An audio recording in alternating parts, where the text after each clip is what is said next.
But here's the thing, and I'll just kind of extend the point if it's okay, is, everything worked on DB2 and mainframe, and I had a backup data center, and things were great. But then I go into the cloud world, and now the promise of Cockroach DB is I could do multi-region. That's fantastic.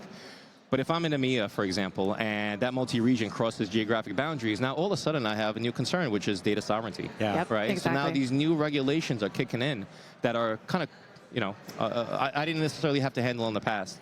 So we have a specialized functionality that allows you to kind of pin data and route data to where it belongs. So if you're a UK customer and you're deploying a global database across the UK and Munich and maybe somewhere else in the world, in India, for example, all of your India customers will route to India and only live in India, and all of your UK customers will. So from a data sovereignty perspective, you still are covered.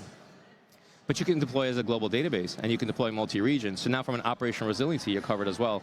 And that ties into regulations as well. So the innovators of regulations coming out of the UK, right? Yeah. That's exactly it. So, and we got DORA, and we got all these regulations that are forcing this, enterprises that, from a financial infrastructure perspective, have to have operational resiliency. And of course, that's a sweet spot for us as well.